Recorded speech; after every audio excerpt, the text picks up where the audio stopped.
وہ کوڈچ ابتدا سے مہارت تک نامی کتاب واپس لینا چاہتا تھا تاکہ اس کا ذہن کل ہونے والے میچ کی فکر سے دور ہٹ سکے۔ وہ سنیپ سے اتنا کیوں ڈر رہا تھا؟ اٹھتے ہوئے اس نے رون اور ہرمائنی کو بتایا کہ وہ سنیپ سے پوچھنے جا رہا ہے کہ کیا اس کی کتاب اسے واپس مل سکتی ہے۔ ہم ساتھ نہیں جائیں گے، تم اکیلے ہی جاؤ، دونوں نے ایک ساتھ فیصلہ سنا ڈالا۔ ہیری یہ سوچ رہا تھا کہ باقی اساتذہ کے سامنے سنیپ منع نہیں کر پائے گا۔ وہ نیچے سٹاف روم تک پہنچا اور اس نے دروازے پر دستک دی۔ کوئی جواب نہیں ملا۔ اس نے دوبارہ دروازہ کھٹکھٹایا مگر پھر بھی کوئی جواب نہیں ملا۔ شاید سنیپ نے اس کی کتاب کو وہاں پر پڑا چھوڑ دیا ہو۔ کوشش کر کے دیکھنے میں کیا حرج ہو سکتا ہے؟ اس نے دروازے کو تھوڑا سا کھولا اور اندر کی طرف جھانکا، اور اس کی نگاہوں نے ایک بے حد ڈراؤنا منظر دیکھ لیا تھا۔ سنیپ اور فلچ اندر اکیلے تھے۔ سنیپ نے اپنے گھٹنے کو اوپر اٹھا رکھا تھا۔ اس کا ایک پیر خون سے لتھڑا ہوا بری طرح زخمی تھا۔ فلچ پورے انہماک کے ساتھ سنیپ کے پیر پر مرہم پٹی کر رہا تھا۔ بے حد خطرناک چیز، سنیپ کہہ رہا تھا۔ 3 سروں والا کتا، اس پر ایک ساتھ کیسے نظر رکھی جا سکتی ہے؟ ہیری نے دروازے کو دھیمے انداز میں بند کرنے کی کوشش کی۔ پوٹر! سنیپ کا چہرہ غصے کے باعث ٹیڑھا ہو گیا تھا۔ اس نے اپنے کپڑے جلدی سے نیچے کر لیے تاکہ اس کا زخمی پیر چھپ جائے۔ ہیری نے بمشکل تھوک نکلا، میں سوچ رہا تھا کہ کیا مجھے اپنی کتاب واپس مل سکتی ہے؟ دفع ہو جاؤ باہر، سنیپ گرجتا ہوا بولا، اس سے پہلے کہ سنیپ گریفنڈور کے مزید پوائنٹس کاٹ لیتا۔ ہیری پوری رفتار سے وہاں سے باہر نکلا۔ اس نے تمام سیڑھیاں دوڑتے ہوئے طے کیں۔ کیا تمہیں کتاب مل گئی؟ رون نے ہیری کو اپنی طرف آتے دیکھ کر پوچھا۔ کیا ہوا؟ دھیمی آواز نے ہیری نے انہیں بتایا کہ اس نے سٹاف روم میں کیا منظر دیکھا تھا۔ تم جانتے ہو اس کا کیا مطلب ہے؟ اس نے ہانپتے ہوئے اپنی بات ختم کی۔ اس نے ہیلووین کے دن 3 سر والے کتے کے پاس جانے کی کوشش کی تھی۔ جب ہم نے اسے دیکھا تھا تو وہ وہاں جا رہا تھا، جبکہ باقی اساتذہ سٹاف روم میں ٹرول سے نپٹنے کے لیے اکٹھے تھے۔ سنیپ اس چیز کے پیچھے ہے جس کی حفاظت وہ 3 سر والا کتا کر رہا ہے۔ میں اپنے جادوئی بہاری ڈنڈے کو داؤ پر لگانے کے لیے تیار ہوں کہ اسی نے دھیان بانٹنے کے لیے پہاڑی ٹرول کو اسکول کے اندر گھسایا تھا۔ ہرمائنی کی آنکھیں پھٹی کی پھٹی رہ گئیں۔ نہیں، وہ ایسا کبھی نہیں کر سکتے، اس نے جلدی سے کہا۔ میں جانتی ہوں کہ وہ زیادہ اچھے نہیں ہیں، مگر وہ اس چیز کو چرانے کی کوشش نہیں کریں گے جسے ڈمبلڈور محفوظ رکھنا چاہتے ہیں۔ ہرمائنی، شاید تم بہت بھولی ہو۔ تم تو ایسے سوچتی ہو جیسے اساتذہ میں سبھی لوگ نیک اور پارسا ہوتے ہیں، رون نے جواب میں کہا۔ میں ہیری کے ساتھ ہوں، میں جانتا ہوں سنیپ کچھ بھی کر سکتا ہے، مگر وہ کس چیز کے پیچھے ہے اور وہ کتا کس چیز کی حفاظت کر رہا ہے؟ ہیری جب اپنے بستر پر لیٹنے کے لیے بڑھا تو اس کے دماغ میں یہی سوال سلگ رہا تھا۔ نیویل زور زور سے خراٹے بھر رہا تھا۔ ہیری کی آنکھوں میں تو نیند کا نام و نشان تک نہیں تھا۔ اس نے اپنے دماغ کو خالی کرنے کی کوشش کی۔ اسے نیند کی ضرورت تھی۔ اسے صبح چاق و چوبند ہونا چاہیے تھا، جو نیند کے بعد ہی ممکن تھا۔ کچھ ہی گھنٹوں بعد اس کا پہلا کوڈچ میچ ہونے والا تھا، لیکن جب ہیری سنیپ کا زخمی پاؤں دیکھا تھا تو سنیپ کے چہرے پر جو تاثرات تھے انہیں بھولنا آسان کام نہیں تھا۔ اگلی صبح بہت چمکدار اور سرد تھی۔ بڑا ہال بھنے کبابوں کے ذائقہ دار خوشبو اور خوشنما گفتگو سے بھرا پڑا تھا۔ سبھی ایک اچھے کوڈچ میچ کا بے تابی سے انتظار کر رہے تھے۔ تمہیں تھوڑا ناشتہ کر لینا چاہیے، رون نے مشورہ دیا۔ میں کچھ نہیں کھانا چاہتا، ہیری نے انکار کرتے ہوئے کہا۔ صرف تھوڑا سا ٹوسٹ ہی کھا لو، ہرمائنی نے مناتے ہوئے کہا۔ مجھے بالکل بھی بھوک نہیں ہے، ہیری نے جواب دیا۔ اس کی حالت بہت اچھی نہیں تھی۔ 1 گھنٹے بعد وہ میدان میں اڑ رہا ہوگا۔ ہیری، تمہیں طاقت کی ضرورت ہے، سیمس فنگن نے تیزی سے کہا۔ سامنے والی ٹیم ہمیشہ متلاشی ہی کو سب سے زیادہ پریشان کرتی ہے۔ شکریہ سیمس۔ ہیری نے دیکھا کہ سیمس اس کے کبابوں پر ڈھیر ساری ساس انڈیل رہا تھا۔ 11 بجے تک پورا اسکول کوڈچ کے اسٹیڈیم میں چاروں طرف بنی ہوئی نشستیں سنبھال چکا تھا۔ کئی طلباء اپنی دوربینیں ساتھ لے کر آئے تھے، حالانکہ نشستیں کافی اوپر اس لیے بنائی گئی تھیں کہ تماشائی آسانی سے میچ کا حال دیکھ سکیں۔ اس کے باوجود کئی بار یہ دیکھنا مشکل ہو جاتا تھا کہ کھیل میں کیا ہو رہا ہے۔ رون اور ہرمائنی سب سے اوپر والی نشستوں کی قطار میں، نیول، سیمس اور ڈین، جو ویسٹ ٹیم کا بڑا شیدائی تھا، اس کے ساتھ بیٹھے ہوئے تھے۔ ہیری حیران رہ گیا جب اس نے دیکھا کہ انہوں نے ایک بڑا کپڑے کا بینر اٹھا رکھا تھا جو اسکیبرز کے نکیلے دانتوں سے برباد شدہ بستر کی چادر سے بنایا گیا تھا۔ اس بینر پر جلی حروف میں لکھا تھا، پوٹر گریفنڈور کا شیر ہے۔ ڈین کی مصوری بے حد اچھی تھی اور اس نے نیچے گریفنڈور کا بڑا سا شیر بنا دیا تھا۔ اس کے بعد ہرمائنی اس پر تھوڑا سا سحر بھی کیا تھا تاکہ بینر کا ہر ایک حصہ الگ الگ رنگوں میں چمکتا ہوا دکھائی دے۔ اس اثنا میں کپڑے تبدیل کرنے والے کمرے میں ہیری اور ٹیم کے باقی کھلاڑی اپنے سرخ رنگ کے کوڈچ کے لباس پہن رہے تھے۔ سلیدرن کے کھلاڑی سبز رنگ کی وردی میں کھیلتے تھے۔ اولیور ووڈ نے سب کو خاموش کرانے کے لیے اپنا گلا کھنکار کر صاف کیا۔ لڑکوں، ٹھیک ہے، اس نے کہا، اور لڑکیاں؟ جڑواں ویزلی بھائیوں نے شوشہ چھوڑا۔ اور لڑکیاں، یہی موقع ہے، ووڈ نے خجالت بھرے انداز میں کہا۔ بہت بڑا موقع، فریڈ ویزلی چہک کر بولا۔ وہ موقع جس کا ہم سب کو انتظار تھا، جارج ویزلی نے اسے لقمہ دیا۔ ہم نے اولیور کی ہمیشہ تقریر رٹی ہوئی ہے۔ فریڈ نے آگے بات بڑھائی، ہم گزشتہ سال بھی ٹیم میں شامل تھے۔ تم دونوں خاموش رہو، ووڈ نے غصیلے انداز میں کہا۔ برسوں بعد گریفنڈور کو اتنی اچھی ٹیم ملی ہے۔ ہم جیتنے کے لیے میدان میں اتر رہے ہیں، میں یہ پہلے سے جانتا ہوں۔ اس نے سب کی طرف نہایت غصے سے گھورا، جیسے وہ کہہ رہا ہو، ورنہ۔ ٹھیک ہے، اب وقت ہو گیا ہے، خوش قسمتی کا ساتھ رہے۔ ہیری چونکہ کمرے کے خارجی راستے پر فریڈ اور جارج کے پیچھے پیچھے باہر نکلا اور وہ امید کر رہا تھا جیسے اس کے گھٹنے اس کا ساتھ نہ چھوڑیں۔ جب وہ لوگ میدان میں پہنچے تو زوردار تالیوں سے ان کا استقبال کیا گیا۔ میڈم ہوچ اس میچ کی ریفری تھیں۔ وہ میدان کے بیچوں بیچ کھڑی تھیں اور ان کا باہری ڈنڈا ہاتھ میں دبا ہوا دکھائی دے رہا تھا۔ وہ دونوں ٹیموں کی آمد کا انتظار کر رہی تھیں۔ جب سبھی کھلاڑی ان کے چاروں طرف اکٹھے ہو گئے تو انہوں نے کہا، تم سبھی کان کھول کر سن لو، میں اچھا اور صاف ستھرا کھیل چاہتی ہوں۔ ہیری نے دیکھا کہ وہ خاص طور پر سلیدرن کے کپتان مارکس فلنٹ کو دیکھتے ہوئے یہ کہہ رہی تھیں، جو چوتھے سال کا طالب علم تھا۔ فلنٹ کو دیکھ کر ہیری کو ایسا لگا جیسے اس کی شریانوں کے اندر ٹرول کا تھوڑا بہت خون بہہ رہا ہو۔ کنکھیوں سے ہیری نے اوپر ہوا میں اڑتے ہوئے بینر کو دیکھا جو ہجوم کے سروں کے اوپر لہرا رہا تھا، اور اس پر چمکتے ہوئے الفاظ میں ہیری کا نام لکھا ہوا دکھائی دے رہا تھا۔ اس کا دل اچھل پڑا اور اس کے اندر نہ جانے کہاں سے ہمت اوت کر آئی۔ چلو اب تمام کھلاڑی اپنے اپنے باہری ڈنڈوں پر سوار ہو جاؤ، میڈم ہوچ بولی۔ ہیری اپنی نمبس 2000 پر سوار ہو گیا۔ میڈم ہوچ اپنی چاندی کی سیٹی زور سے بجائی۔ 15 باہری ڈنڈے ایک ساتھ ہوا میں بلند ہوئے اور کھیل شروع ہو گیا۔ اور پہلی ہی فرصت میں خواف گریفنڈور کے اینجلینا جانسن کے قبضے میں چلا گیا ہے۔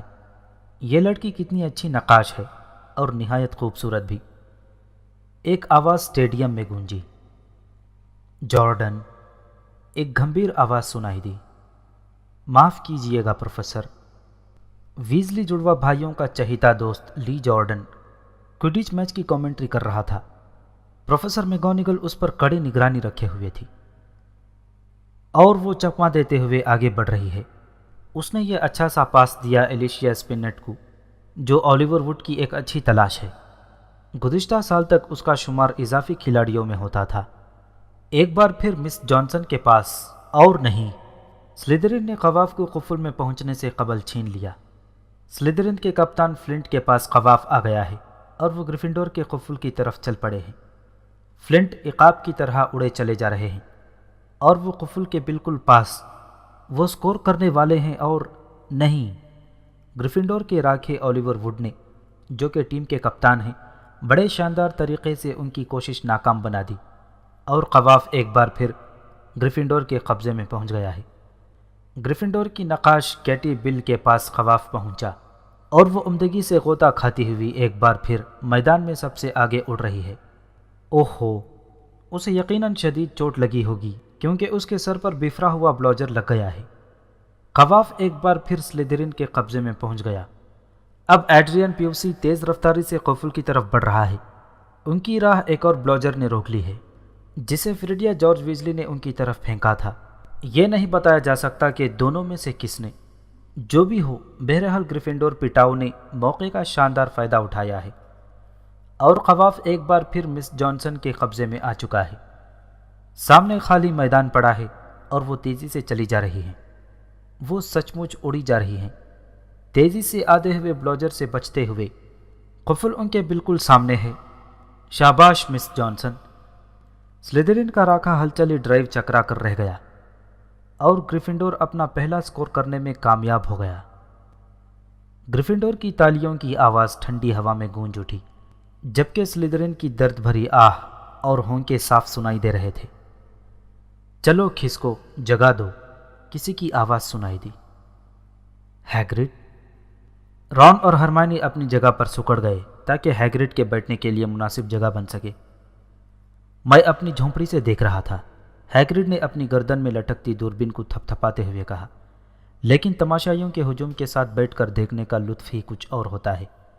ابھی تک سنہری گیند نظر نہیں آئی ہے نا؟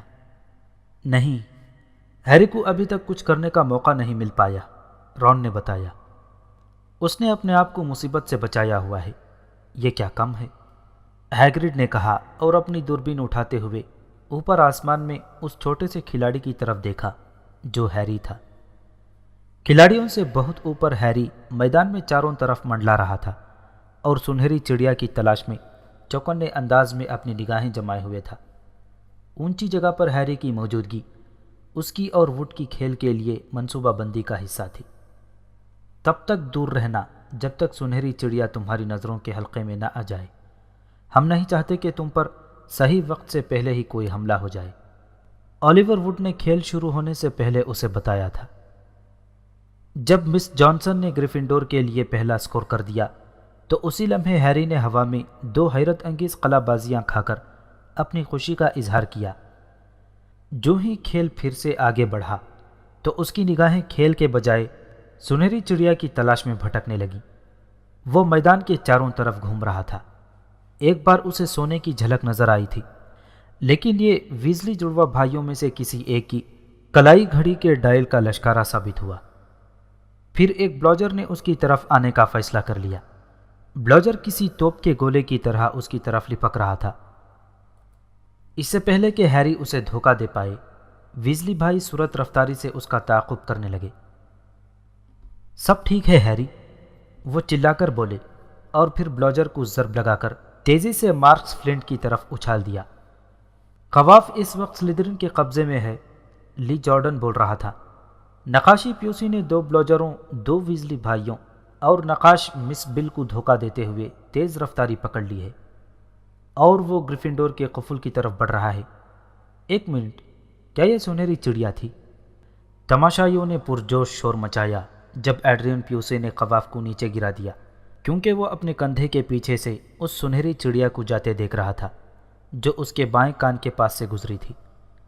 ہیری نے اسے دیکھ لیا تھا۔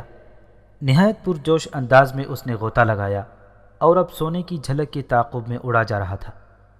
سلیدرن کے متلاشی ٹرینس ہگز نے بھی اسے تاک لیا تھا۔ وہ دونوں لگ بھگ ایک ساتھ سنہری چڑیا کی طرف جھپٹ رہے تھے۔ ایسا لگ رہا تھا جیسے سبھی نقاش یہ بھول گئے تھے کہ انہیں کیا کرنا تھا اور اس کے بجائے وہ بیچ ہوا میں کھڑے ہو کر دیکھنے میں مصروف تھے۔ ہیری ہگز سے کافی حد تک تیز رفتار تھا۔ وہ چھوٹی گول گیند کو دیکھ سکتے تھے جو اپنے پنکھ پھڑپھڑاتی ہوئی تیزی سے آگے مہوئے سفر تھی۔ اس نے اپنی رفتار تھوڑی اور بڑھا دی۔ دھم کی ایک آواز گونجی۔ نیچے گریفنڈور کے تماشائی دل تھام کر رہ گئے اور وہ پھر بفرے ہوئے انداز میں واویلا مچانے لگے۔ سلیدرن کا کپتان مارکس فلنٹ نے جان بوجھ کر ہیری کا راستہ روکا اور اس کے باہری ڈنڈے کا راستہ بھٹکا دیا۔ ہیری کا باہری ڈنڈا اس کے باہری ڈنڈے سے معمولی سا ٹکرایا تھا اور پھر وہ چکراتا ہوا ہوا میں گھومنے لگا۔ ہیری اپنی جان بچانے کی کوشش میں مصروف تھا، کیونکہ اگر وہ فوراً اپنا توازن بحال نہ کر لیتا تو اس کا گر جانا یقینی تھا۔ فاؤل! گریفنڈور کے تماشائی چیخ رہے تھے۔ میڈم ہوچ نے غصے سے فلنٹ کو ڈانٹا اور گریفنڈور کے حق میں ایک فری شاٹ اعلان کیا۔ سلیدرن کے قفل کے بالکل عین سامنے اس تمام جھمیلے میں ظاہر تھا، سنہری چڑیا ایک بار پھر کھو چکی تھی۔ نیچے اسٹیڈیم میں بیٹھا ہوا ڈین تھامس گلا پھاڑ کر احتجاج کر رہا تھا۔ اسے باہر نکالو ریفری، اسے سرخ کارڈ دکھاؤ۔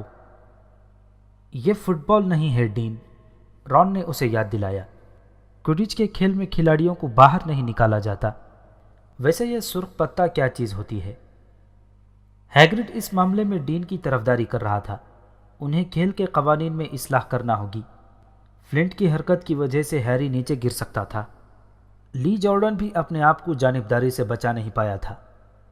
تو اس واضح قابل مذمت فعل کے بعد جارڈن، پروفیسر میگونیگل غرائیں، میرا مطلب ہے کہ ہم صاف اور گھٹیا فاؤل کے بعد۔ لی جارڈن نے الفاظ بدلے۔ جارڈن، میں تمہیں خبردار کرتی ہوں۔ پروفیسر میگونیگل غصے سے گردی۔ ٹھیک ہے ٹھیک ہے۔ فلنٹ نے گریفنڈور کی متلاشی کو لگ بھگ جان سے مار ہی دیا تھا، کیونکہ مجھے اندازہ ہے کہ ایسا کسی کے ساتھ بھی ہو سکتا ہے۔ اس لیے گریفنڈور کو ایک فری شاٹ مل چکی ہے جو سپنٹ نے لگائی اور اسے قواف کو قفل میں ڈالنے میں کامیابی حاصل کر لی۔ بغیر کسی وقت کے گریفنڈور کو ایک سکور مل گیا ہے۔ کھیل آگے چل رہا ہے، قواف اب بھی گریفنڈور کے قبضے میں ہے۔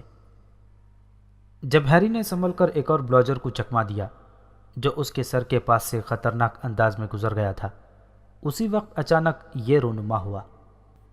ہیری کا باہری ڈنڈا خود بخود ہوا میں تیز جھٹکوں کے ساتھ ہچکولے کھانے لگا۔ ایک پل کے لیے تو اسے ایسا لگا کہ وہ گرنے ہی والا ہے۔ اس نے اپنے دونوں ہاتھوں اور گھٹنوں سے باہری ڈنڈے کو مضبوطی سے پکڑ لیا۔ پہلے اس طرح کے جھٹکے دار ہچکولے کبھی نہیں لگے تھے۔ کچھ ہی پلوں بعد یہ سلسلہ دوبارہ جڑ گیا۔ ایسا لگ رہا تھا کہ باہری ڈنڈا خود اسے نیچے گرانے کی کوشش کر رہا تھا، لیکن حقیقت تو یہ تھی کہ نمبس 2000 میں ایسی کوئی خامی نہیں تھی کہ وہ اپنے سوار کو نیچے گرانے کا فیصلہ کرتا۔ ہیری نے واپس پلٹ کر گریفنڈور کے قفل کی طرف جانے کی کوشش کی۔ اس کی یہ خواہش تھی کہ وہ وڈ کے پاس پہنچ کر اسے کچھ وقت کے لیے کھیل رکوانے کے لیے کہے، اور اسی وقت اسے یہ سنگین احساس ہوا کہ اس کا باہری ڈنڈا مکمل طور پر اس کے قابو سے باہر ہو چکا تھا۔ وہ اسے گھما نہیں سکتا تھا، وہ اسے کسی بھی سمت میں حرکت نہیں دے سکتا تھا۔ باہری ڈنڈا ہوا میں ہچکولے کھا رہا تھا اور تھوڑے تھوڑے وقفے سے زبردست قسم کے جھٹکے دے رہا تھا، جس کی وجہ سے وہ اس پر سے ادھر ادھر لڑک جاتا تھا۔ لی جارڈن اب بھی اپنی کامنٹری جاری رکھے ہوئے تھا۔ قواف اب سلیدرن کے قبضے میں ہے۔ فلنٹ اسے لے کر آگے بڑھ رہا ہے۔ اس نے سپنٹ کو پاس دے دیا، پھر بل کو پاس ملا، اور نہیں، ایک بلاجر اس کے چہرے پر شدید انداز میں ٹکرا گیا ہے۔ امید ہے اس کی ناک ضرور ٹوٹ گئی ہوگی۔ صرف مذاق کر رہا تھا پروفیسر۔ اور سلیدرن نے گریفنڈور کے خلاف سکور حاصل کرنے میں کامیابی حاصل کر لی۔ سلیدرن کے تماشائیوں میں جیسے جوش بھر گیا تھا۔ وہ خوشی سے جھوم اٹھے اور بلند آواز میں اپنی ٹیم کی حوصلہ افزائی کرنے لگے۔ کسی نے یہ نہیں دیکھا تھا کہ ہیری کا باہری ڈنڈا عجیب حرکتیں کر رہا تھا۔ وہ اسے دھیرے دھیرے خوفناک اونچائی پر لیے جا رہا تھا، کھیل سے بہت دور، اوپر، اور وہ اٹھتے ہوئے بری طرح ہچکولے کھا رہا تھا۔ ہیری کو اپنی جان کے لالے پڑ گئے تھے۔ نہ جانے ہیری کیا کر رہا ہے، ہیگرڈ متفکر انداز میں بولا۔ اس نے اپنی دوربین میں اس کی طرف گھورتے ہوئے دیکھا۔ اگر میرا اندازہ غلط نہیں ہے تو میں یہ وثوق سے کہہ سکتا ہوں کہ اس کا باہری ڈنڈا اس کے قابو میں نہیں رہا، مگر ایسا کیسے ہو سکتا ہے؟ اچانک اسٹیڈیم میں چاروں طرف لوگ ہیری کی طرف اشارہ کرنے لگے۔ اس کا باہری ڈنڈا اب ہوا میں پٹخنیاں کھا رہا تھا اور ہیری کسی طرح بس اسے پکڑے ہوئے تھا۔ اسی لمحے تماشائیوں کے لب سل گئے اور انہیں اپنی سانسیں بند ہوتی ہوئی معلوم ہونے لگیں۔ ہیری کے باہری ڈنڈے نے ایک زوردار جھٹکا دیا اور پھر ہیری سنبھل نہ سکا اور وہ باہری ڈنڈے سے پھسل کر نیچے جھول گیا۔ اب وہ دونوں ہاتھوں سے دستے پر اپنی گرفت جمائے ہوئے لٹک رہا تھا۔ باہری ڈنڈے نے ایک اور خوفناک جھٹکا لگایا اور ہیری کا ایک ہاتھ دستے سے اکھڑ گیا۔ اس کا دل بری طرح دھک دھک کر رہا تھا۔ جب فلنٹ نے اسے ٹکر ماری تھی تو کہیں اس کے باہری ڈنڈے کے ساتھ کوئی گڑبڑ تو نہیں ہو گئی؟ سیمنز نے پریشان انداز میں اپنا اندازہ ظاہر کیا۔ ایسا کبھی نہیں ہو سکتا، ہیگرڈ نے کانپتی ہوئی آواز میں کہا۔ طاقتور تاریک جادو کے علاوہ کوئی بھی چیز باہری ڈنڈے پر اثر انداز نہیں ہو سکتی۔ نمبس 2000 کے ساتھ یہ کام از کم کوئی بچہ نہیں کر سکتا۔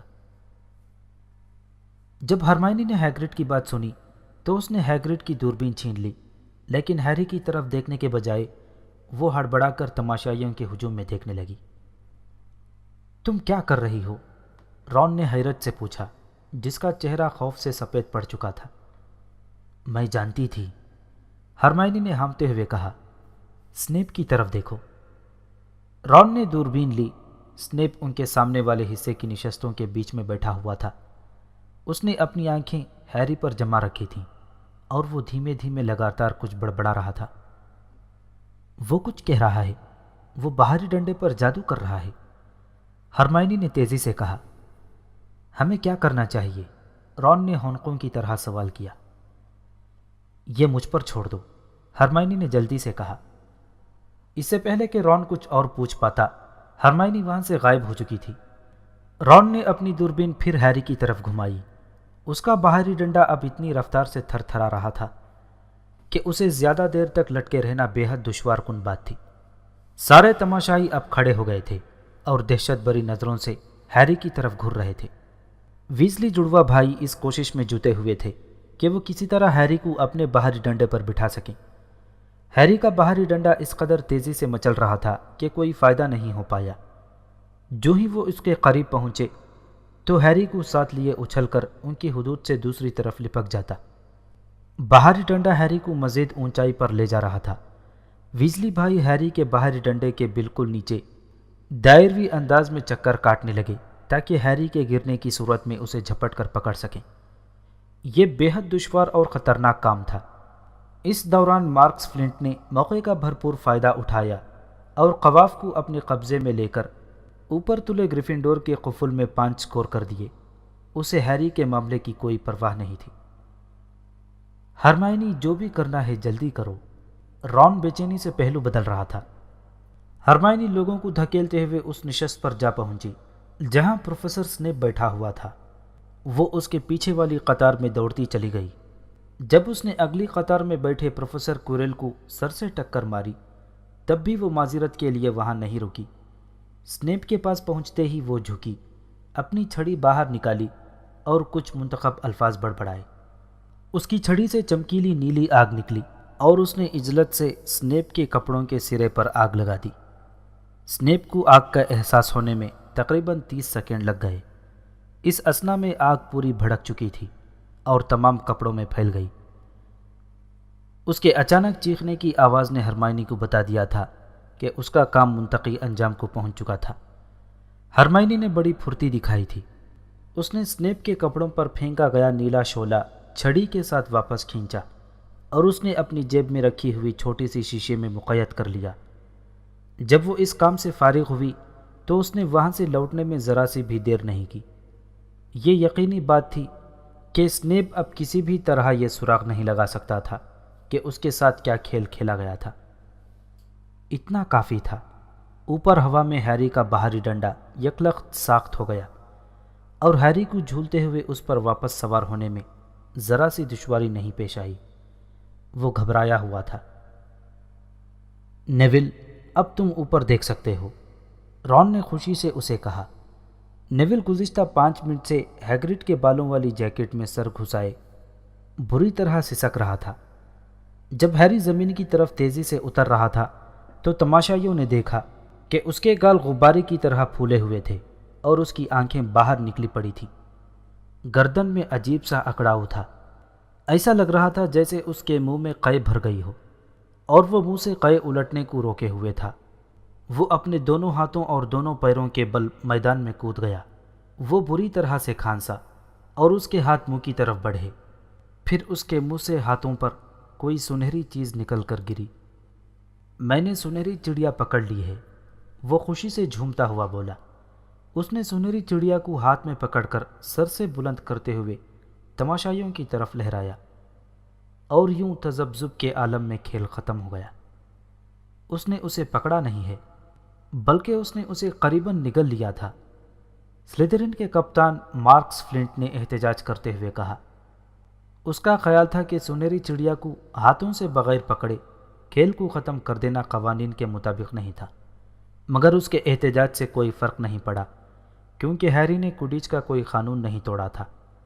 لی جارڈن فرط مسرت سے اب بھی چیخ چیخ کر اعلان کر رہا تھا، گریفنڈور 60 کے مقابلے میں 170 پوائنٹ سے جیت گیا ہے۔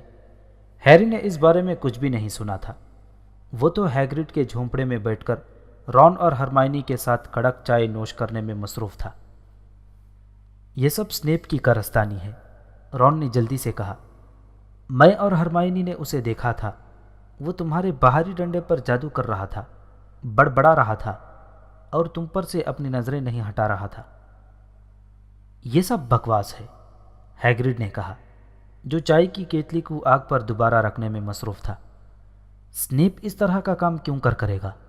ہیگرڈ نے بے یقینی کے عالم میں کہا۔ ہیری، رون اور ہرمائنی نے ایک دوسرے کی طرف دیکھا اور سوچا کہ اس سوال کا کیا جواب دیا جائے۔ ہیری نے فیصلہ کیا کہ سچ بتانا ہی ٹھیک رہے گا۔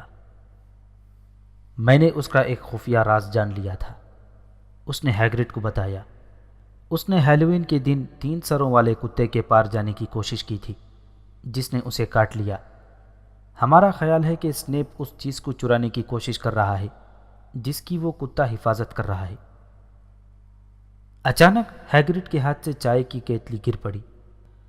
تم فلافی کے بارے میں کیسے جانتے ہو؟ وہ حیرت سے ہکا بکا بولا۔ فلافی؟